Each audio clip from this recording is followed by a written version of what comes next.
I felt inspired to speak on the topics of manifestation and the law of attraction. These are very, very popular topics in the spiritual community. But in my own observations, I have found them to be very misunderstood in the spiritual community at large. How does meditation precisely affect our results when it comes to manifesting our highest desires in life?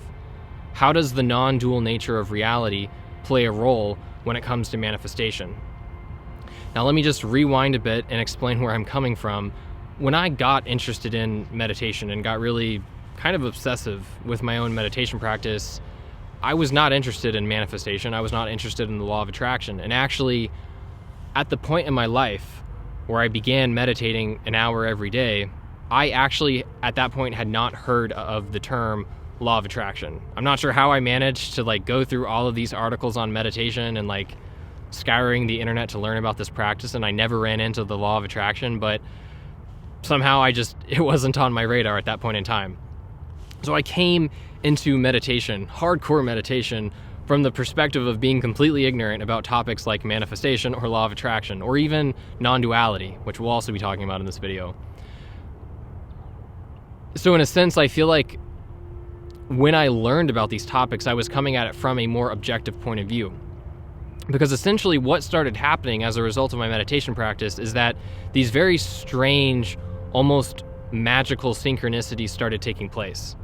Now, they were small at first, something as silly as I would think about someone and then they would text me, or I might think about the weather changing and then the weather changes a little bit. Damn, I wish it was a bit sunnier, and then suddenly I have sun coming through my windows in my apartment. Small things like that. And also synchronicities in situations that can very easily be written off from a skeptical or a skeptic's point of view. So not enough to be very convincing or overwhelming, but as I'm continuing to explore spirituality and as I continue to deepen my meditation practice, these types of synchronicities just keep happening. And they keep happening at increasing rates and increasing intensities, to the point now where in my life there have been certain events that have taken place that are indescribable, other than to point to the authority of something like manifestation or the law of attraction. Now, that all being said, I want to just give a warning that if you're coming at a serious meditation practice from the point of view of you're wanting to manifest or law of attract your dream life, that's really undervaluing the true power, the true value of what meditation can give you. The true value of what a meditation practice can provide is that it is basically the skeleton key to living a good life regardless of your circumstances. So regardless of if you're living your dream life, regardless of if your life is one of mundanity or ordinariness, or whether it's filled with excitement, bliss, and pleasure, that kind of stuff, the adventure, the bliss, the manifestation, is secondary to the true value of meditation. So I just want to point that out. But on the other hand, if you are trying to leverage manifestation principles, such as the law of attraction and other such laws, you're probably not going to be able to do that without a very solid meditation practice, and also without a solid understanding of what the nature of reality really is. So what we immediately need to understand about manifestation, or LOA, is that it works because of the ultimate nature of reality. So what is the ultimate nature of reality? It is non-dual, which means basically not two. Non-duality is a term that we can use to describe the ultimate interconnectivity, the ultimate unity of all of reality. A lot of times the way that we conceptualize about the universe or about reality is that the universe is constructed out of small parts, which aggregate together to give rise to increasingly complex systems. So the human body is made up of cells. Cells are objects. Cells are made up of proteins. Proteins are objects. Proteins are made up of atoms. Atoms are objects. Atoms are made up of subatomic particles. Subatomic particles are objects. Now, the interesting thing about this relationship, or the way that we view reality, though, is that the scaling is kind of endless. If I'm thinking about the human body and I get all the way down to subatomic particles, what makes up the object of a subatomic particle? And then we can increase that line of reasoning one step further. What are the objects that give rise to those things that give rise to subatomic particles? And what your mind should start to intuit is that this chain of scaling up and down is infinite. You can always resort to that line of reason. What is the object that is making up an object? And what we quickly realize is that this type of classification and the distinctions that make up objects are endless. In other words, there's an infinite possible ways in which we can objectify and partition reality to describe it in terms of objects, physical objects, creating increasingly complex systems. However, when we take a step back and we just observe reality as it is appearing in our experience, there are no such thing as objects. There is just one unified field. So we can take the stance, we can take the view, and not just take a view, but when we remove all views and observe directly what is going on in our experience, there is one movement of experience. So that's from an experiential point of view. But let's take for a moment the example of the universe. From a physical point of view, physical objects, it's the same thing. We think of the universe as being, again, constructed of objects, but in actuality, there's just one universe. There's not a universe full of parts, there's just the universe. All of the ideas that there are objects that are creating different objects, different systems in the universe, is just a mental conceptualization about our experience of the universe. Now, this is getting a little bit complex philosophically, but essentially what we can observe is that the universe is not made up of objects, it's just one movement, it's just one flow. And the other thing to keep in mind is that when we think about the universe in terms of the law of impermanence, we can also come to see that even if we were to objectify the universe as a system of subsystems, basically, with, even more complex subsystems, these subsystems themselves are completely impermanent and constantly changing. So there is no such thing as, for example, Ethan. Ethan is an idea of a permanent, enduring person, but when I actually study my direct experience, even if I were to concede or take the view that there was a person here standing making a video, that person is constantly changing, constantly. Every single moment, all of the aggregates or constituents that make up Ethan are in a state of constant impermanence, flow, and change. Which then leads back to this unifying principle that in actuality, there is only one movement of all of reality, one movement of the universe. Now, what in the hell does all this have to do with manifestation and law of attraction? Well, I'm glad you asked.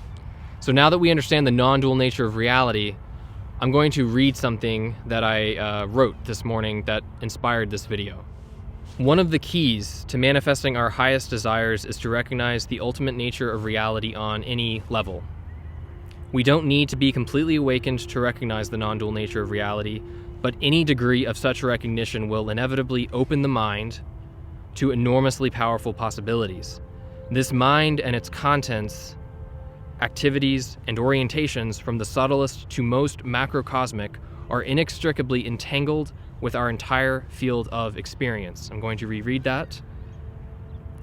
This mind and its contents, activities, and orientations from the subtlest to most macrocosmic are inextricably entangled with our entire field of experience. Therefore, how we think literally creates. The synchronicities of circumstance and opportunity cannot be separated from the mind in which is observing them. There is no separation between mind and what is normally referred to as quote-unquote physical reality. Upon deeply mindful investigation into reality's infinite causal chains and interdependencies, i.e. its true nature, we can see that our minds and the unfolding of life are a self-referencing loop of experience. Just as the unfolding of life shapes, penetrates, and conditions the mind, so too does the mind shape, penetrate, and condition life. The key is to recognize the beliefs which limit this mind's penetration, such as, quote unquote, the mind is in the head, or quote unquote, the mind is the brain. These two beliefs are merely contents within experience that shape, penetrate, and condition life, even when such beliefs are operating below the threshold of awareness within the subconscious mind.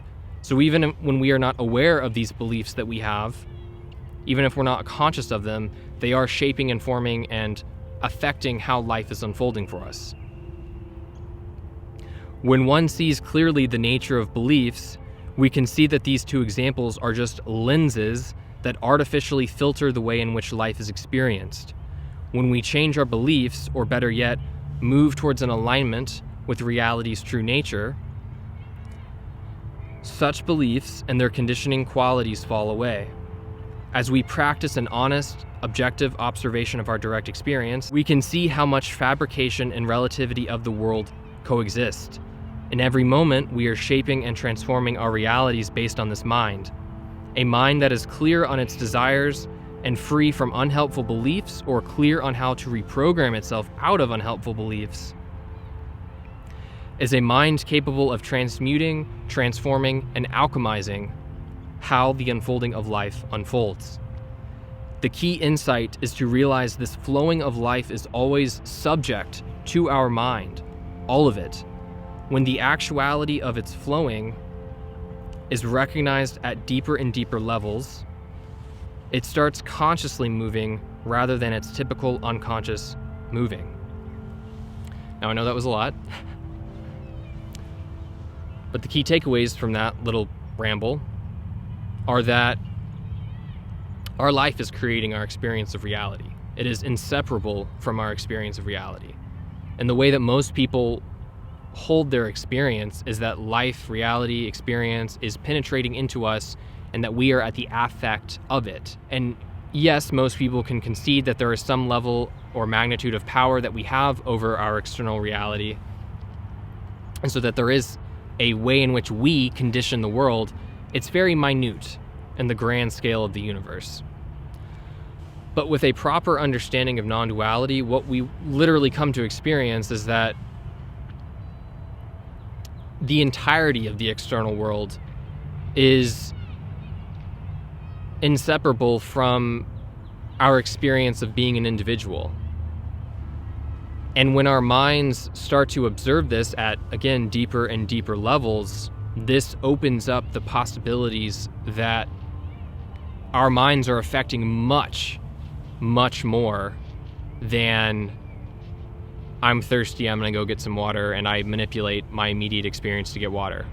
Even though that is a form of manifestation in the law of attraction, it's so minute and scientifically observable that most people don't realize the significance of that. And the idea that, hey, I could manifest my entire dream life, or that, hey, I could literally manifest circumstances, people, opportunities into my life, those kinds of mechanisms are so out there for most people that even though the water makes sense to them, the idea of attracting opportunities, people, circumstances, etc., that just seems too far-fetched.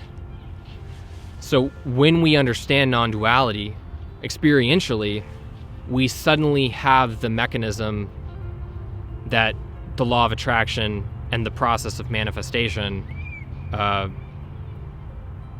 leverage in order to work. Now, the last point that I want to bring in this video is, how does meditation affect all of this? So with a meditation practice, one of the things that we are doing is that we are unifying our minds. So as we observe the mind, what we come to see with meditation is that there's a lot of competing intentions and desires within the mind, especially when we sit down and meditate. So like if I'm trying to follow my breath, for example, there may be a part of my mind that has no interest whatsoever in following the breath. But there also may be a part of my mind that is very interested in following the breath. And basically, the intention of following the breath slowly starts to override all of the other intentions that are not about following the breath. And the way that this takes place is that the mind and all of its subcomponents, so to speak, start unifying and harmonizing around this sole intention of follow the breath. Now, what this has to do with the law of attraction is that when our minds are very crystal clear on an intention, that is a much more powerful attractive force than if our minds are fragmented and have a whole host of different competing intentions. This fragmentation leads to randomization and chaos when it comes to how life unfolds for us. This is how most people are living their lives, even people in the spiritual community. Like, if you're trying to manifest stuff and law of attract without having a very concentrated, unified mind, it's probably not going to work very well. And it's because of this intentionality component. So without a proper meditation practice that works towards settling, unifying, and harmonizing the mind, you can't start leveraging this inextricability of mind and reality that I spoke of earlier. You are leveraging it at all moments. We are always attracting circumstances, opportunities, people, etc. into our lives. It's just that because the mind is so fragmented and unconscious, most of this is happening without our understanding. Or most of it is happening without any sort of strategy or alignment with our highest desires. Our highest desires are hidden under the fragmentation and chaos of a mind that is not well trained, in other words.